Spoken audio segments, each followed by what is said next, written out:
Bonsoir à tous, 71 vous présente, comme chaque soir, la question qui va vous permettre d'affronter 70 candidats. Vous n'aurez qu'une seule chance d'y répondre correctement et surtout le plus rapidement possible. Alors, bonne chance à vous. Voici la question du jour. À quel jeu doit-on s'emparer de bâtonnets sans les faire bouger? Au Stratego, au Mikado ou au Trick-Track?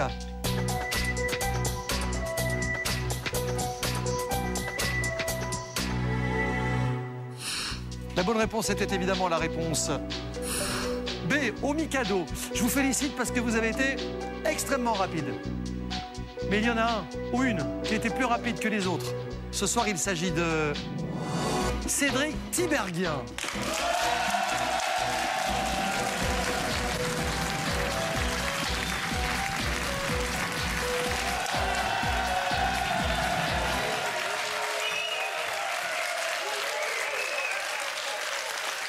Bonsoir. Bonsoir Michel. Comment allez-vous? Très bien. Cédric, ravi bien. de vous recevoir. C'est pas beau ça? Magnifique. C'est pas mal, hein? Impressionnant. Bah, franchement, ça fait un peu, vous savez, comme sur les théâtres à Broadway. Ouais, il manque l'accent à Cédric. Ah, pardon, excusez-nous, on l'avait pas dans la machine. C'est pas grave. Cédric, indépendant?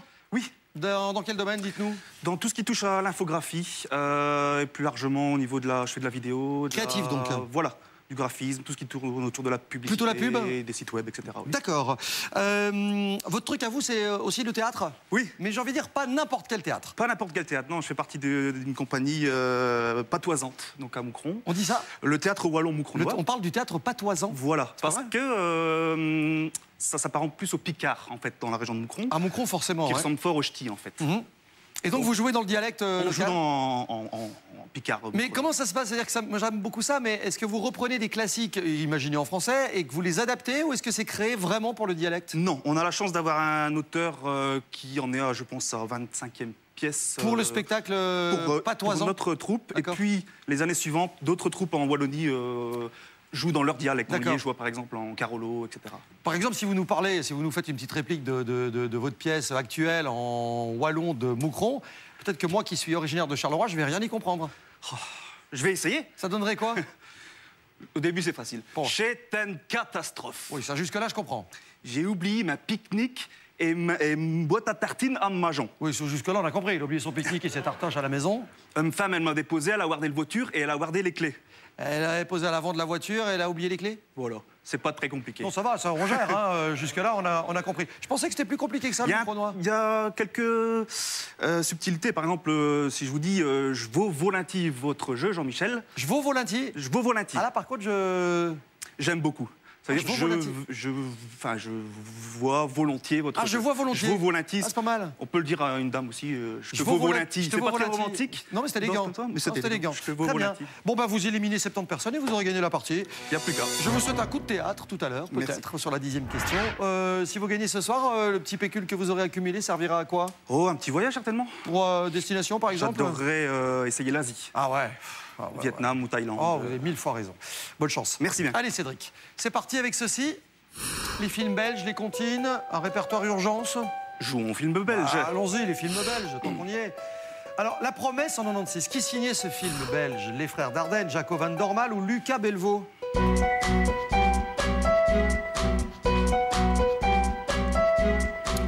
Olivier Gourmet, Jérémy Régnier, film largement récompensé. Oui, je pense que c'est la réponse A, les frères Dardenne. Les frères Dardenne, et c'est une bonne réponse.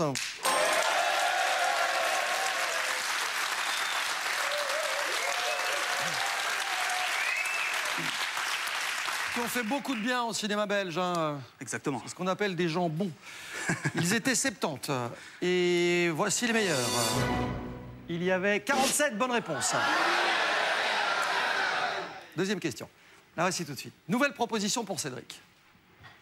Homonymie, les légendes, les hits des années 2000. La question A, s'il vous plaît. Bien sûr, avec plaisir. Quelle légumineuse est très utile à l'astronome?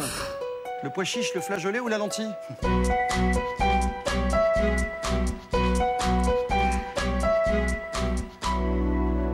Il y a quand même des gens qui sont payés pour imaginer ce genre de questions. Hein. C'est charmant. Et donc? J'ai répondu la C, bien que la B m'amusait beaucoup. Oui, j'imagine. Et bonne réponse qui vaut 100 €. Bravo.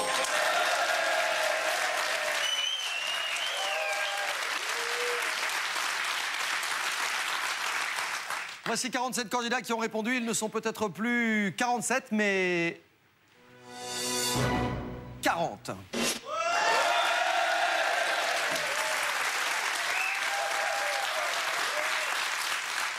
Cédric, qu'est-ce qui vous plaît ici? Allons-y pour les animaux. Lequel de ces trois vertébrés n'est pas un oiseau, je vous le demande? L'épinoche, l'aigrette ou le loriot? C'est déjà un peu plus pointu, ça, non? Vous voyez?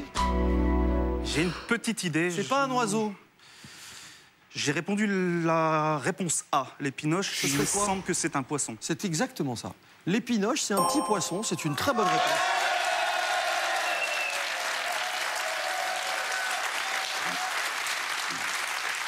Généralement, quand on était gamin et qu'on allait à la pêche, qu'on prenait pas grand-chose, mais les petits trucs, c'était du goujon ou de l'épinoche, des choses comme ça. Bon, ils étaient 40. Et voici les seules bonnes réponses de cette troisième question. Il y en avait 22 seulement. C'est bien parti, hein. C'est très, très bien parti. C'est pas mal. Les meilleurs vont rester de plus en plus avec nous. Mais voici déjà la quatrième question avec un blic disponible dès maintenant. Cédric. Faisons un peu de sport. Oui, bonne idée. Dans quelle discipline sportive excella le russe Sergueï Boubka? Vous vous souvenez de lui? Le saut à la perche, l'haltérophilie ou le tennis?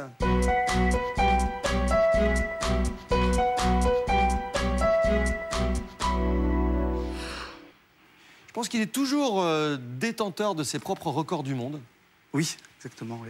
Restons dans les poissons, j'ai répondu le saut à la perche. Oh, c'est beau. Oh, j'aurais aimé la faire. Ah, je dis souvent, on a les candidats qu'on mérite. Ah. Et en ça, je suis fier de vous. Merci. Vraiment, vraiment. Bonne réponse, le saut à la perche.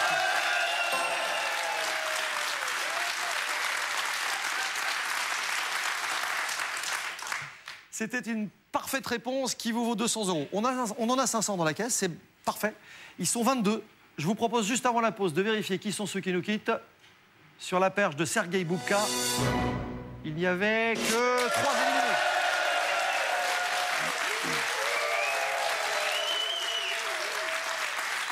Comment on lancerait la pub sur une télé locale moucronoise? Chez l'heure de la pub. À tout de suite.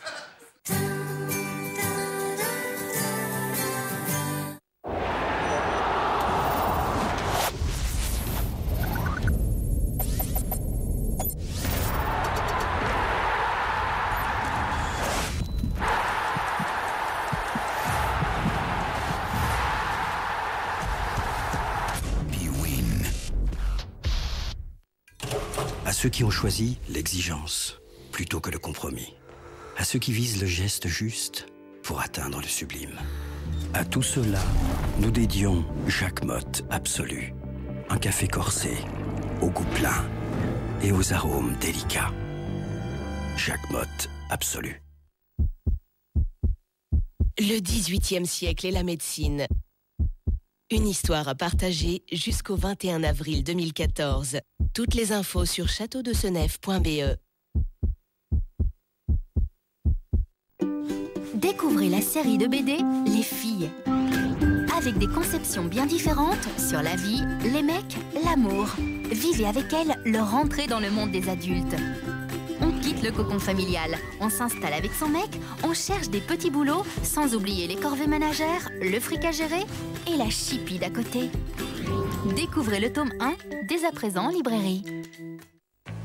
Luis et Lorenz et Elierina, les gobés mobiles de Mobistar. Ils auront une semaine pour relever toutes sortes de défis pour tester le réseau Mobistar. Ils ont l'air en pleine forme. C'est parce qu'ils n'ont absolument aucune idée de ce qui les attend. Vous voulez savoir comment ils vont se débrouiller?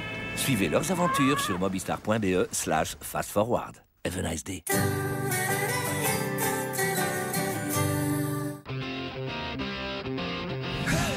Premier rendez-vous de l'année pour les Diables. Ce soir, match de préparation pour la Coupe du Monde. La Belgique accueille la Côte d'Ivoire et ses superstars. Un premier grand test. Un défi de taille. Tous ensemble vers la Coupe du Monde. Devant leurs fidèles supporters, les Diables veulent renouer avec la victoire. Belgique-Côte d'Ivoire, un événement RTL Sport à vivre en direct ce soir dès 20 h sur Club RTL. Le meilleur de la Champions League et de l'Europa League est à suivre en direct sur Club RTL. Et grâce à la nouvelle application Club RTL Foot, vivez les matchs comme jamais. À tout instant, retrouvez facilement les meilleurs moments pour les revoir à volonté. Choisissez vous-même la vitesse pour revoir les phases de jeu au ralenti. Et partagez vos commentaires et l'émotion des grands moments. L'application Club RTL Foot, une expérience encore plus intensément foot. Le match Belgique-Côte d'Ivoire est à suivre également via l'application Club RTL Foot avec la possibilité de choisir vous-même les angles de vue. Bonne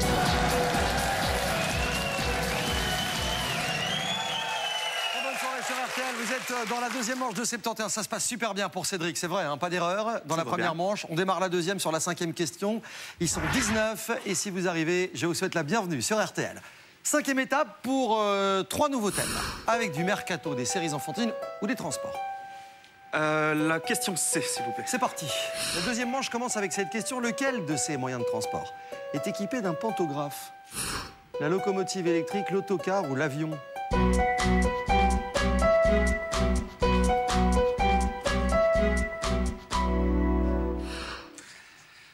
J'ai répondu la C.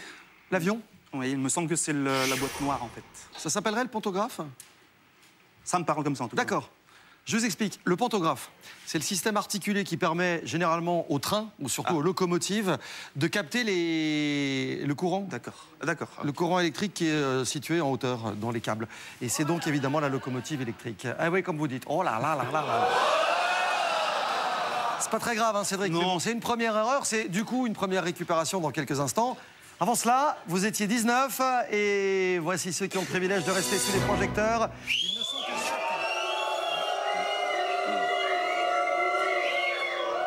Et c'est toujours pareil, chaque soir dans ces cas-là, une erreur de notre candidat au plateau, ça signifie un retour dans le public. Le 8e s'appelle Lisette.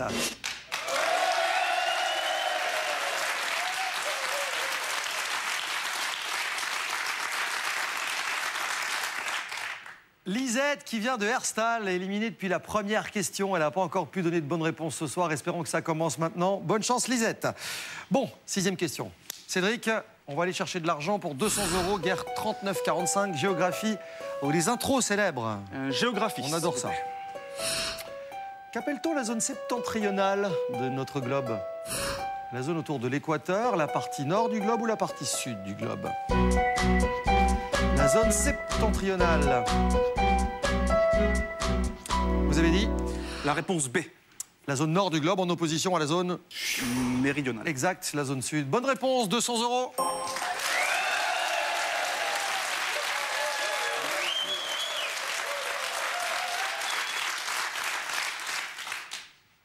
Je me dis qu'avec ça... C'était un peu fastoche. C'est peut-être léger, hein, ouais. Ils étaient 8. Ah, quand même.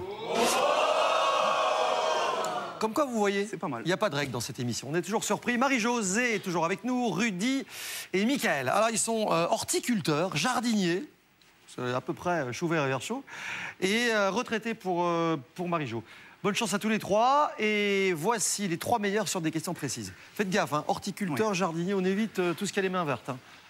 En dehors des églises, où trouve-t-on des bénitiers? Quelle présentatrice animait le magazine télévisé Froufrou ou de quel état de l'Ouest américain Phoenix est-elle la capitale? La question B. Allez, c'est parti. Qui animait Froufrou? Virginie Guillaume, Christine Bravo, Ariane Brodier?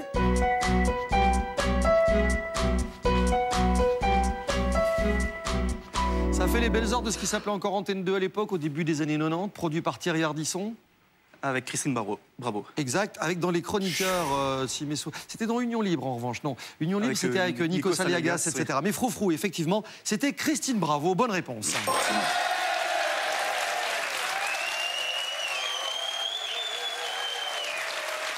Marie-Josée, Rudy, Mickaël. Tout le monde se souvient de Froufrou, enfin j'imagine, vous aussi. Alors dans le public ce soir, 3 candidats ont répondu correctement. Attention. Mais bon, on le savait que c'était léger. Hein. Ouais. Donc je vous attends sur la 8e question. Sachant que le public est toujours dispo. Hein. Oui. Allons-y. Cédric. Quelle est la nationalité du DJ Avicii? Si on vous tire la pipe au Québec, qu'en est-il précisément? Ou qui fut le créateur graphique de la série de bande dessinée Buck Danny? Question A, s'il vous plaît. Avicii, il est quoi finalement ce DJ qui triomphe? Britannique, suédois ou italien?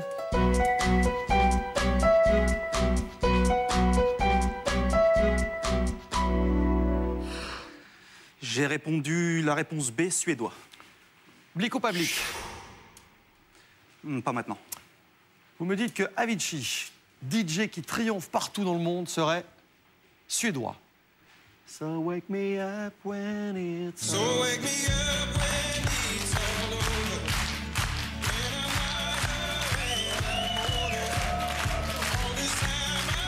Attention, musique.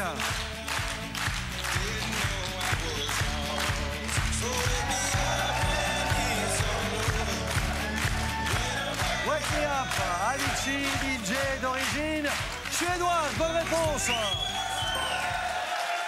Parfait. Je me demande si on n'aurait pas dû bliquer. Imaginez qu'il y ait 3 bonnes réponses. Je ne sais pas ce que Marie-Josée a répondu, mais en tout cas, elle est éliminée. Ah. Elle est éliminée, Marie-Jo, désolé. En revanche, Rudy et Michael avaient donné la bonne réponse. Bon, il reste 2 candidats à m'éliminer sur la 9e question.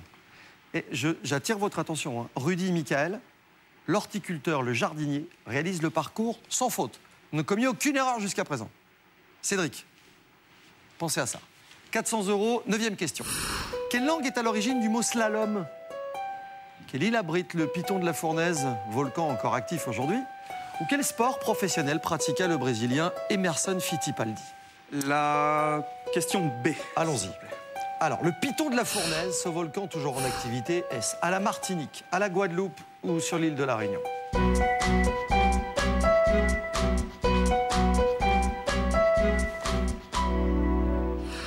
J'ai répondu C, la Réunion. Dernière éruption en 2010, l'année exacte où j'ai eu la chance de visiter l'île. C'était un truc de dingue. Le piton de la Fournaise, volcan encore actif aujourd'hui. Vous m'avez dit réponse C, la Réunion. Et nous allons bliquer. Oui. Alors voici les réponses de Michael et de Rudy. Ils ne sont pas d'accord avec vous. Eux sont tous les deux d'accord pour dire qu'il s'agit de réponse B, la Guadeloupe. Le piton de la Fournaise, pour Rudy et Michael, n'est pas sur l'île de la Réunion. Cédric? Je vais conserver ma réponse. C'est un gros coup, hein. Si vous jouez le coup à fond, c'est tentant évidemment, parce que si c'est la bonne réponse, vous avez gagné la partie. N'empêche que Michael et Rudy sont tous les deux d'accord. Vous validez ce choix? Oui. C'est courageux. Michael et Rudy. Le piton de la Fournaise n'est pas sur l'île de la Guadeloupe. Mais pour autant, est-ce qu'il est sur l'île de la Réunion ou de la Martinique? Mais je pense que c'est dans l'océan Indien, donc la Réunion. Non? Vous pensez? Je pense. Dans un instant, mon cher Cédric, vous jouerez la 10e et dernière question de cette finale de 71, seul face à vous-même. Bien joué. L'île de la Réunion, dans l'océan Indien, exactement. Très bonne réponse.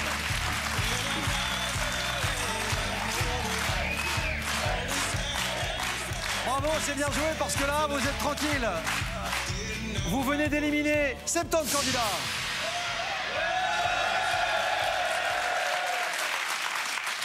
Ce qui veut dire que vous avez fait basculer cette cagnotte de 1 900 € dans votre poche. Il ne peut plus rien vous arriver. Vous savez que, quoi qu'il arrive, vous partirez avec au minimum 1 900 € dans votre poche. À moins que vous alliez au kit au double et que vous perdiez tout. Ça, c'est encore une éventualité. Mais bon, on s'en reparle dans quelques instants.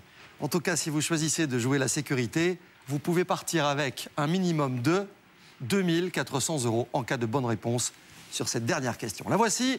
C'est la finale. Cédric, quelle est la masse estimée du plus grand séquoia vivant? Vous m'arrêtez quand vous savez que vous connaissez la réponse. Dans quel magazine parurent les aventures de Black et Mortimer? Lequel de ces aéroports internationaux dessert la ville de Tokyo? Visiblement, il y a une hésitation quand même. Je vais essayer la bande dessinée. Allez, sans prendre de risque. Black et Mortimer. Dans quel magazine sont parues leurs aventures? Spirou, Pilote ou Tintin? C'était après-guerre, dès 1946. Les aventures de Black et Mortimer. J'ai répondu Spirou Magazine, sans conviction. C'est-à-dire réponse A. A. Malheureusement, c'était dans le journal de Tintin. 1900 €, c'est une belle somme. C'est joli. C'est pas mal. Vous avez éliminé 70 personnes, vous étiez seul en finale. 1900 €, c'est pas mal. Vous m'avez dit, si je gagne ce soir, l'Asie, ça me tente. La Thaïlande, le Cambodge, le Vietnam. Vous savez ce que je vais vous proposer? Je le sais. Et vous allez me dire? Je vais vous dire... Je vais vous dire un truc. Oui. Je peux vous offrir 3 800 €. C'est de l'argent. 3 800 €. Une 11e question, la dernière, que vous choisiriez, en quitte ou double. Je rappelle que c'est vous qui choisissez la question et c'est tout ce que j'ai à vous dire. Non, je vais jouer à la sécurité. Je vais quitter. Je vais quitter. Regardez. La fleur d'oranger, vous savez? L'animal originaire des forêts de Palombie. C'était le... Ah, marsupilami. Évidemment. Et vous auriez pris le double ce soir. Qu'à cela ne tienne, vous avez joué ce qu'on appelle la sécurité. C'est la sagesse qui a parlé, mais c'est une belle somme. 1900 €. Cédric. Partie parfaite, à l'exception de la 11e question.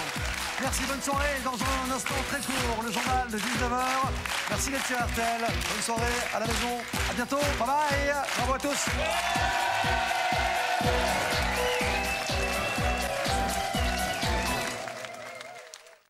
Retrouvez à tout moment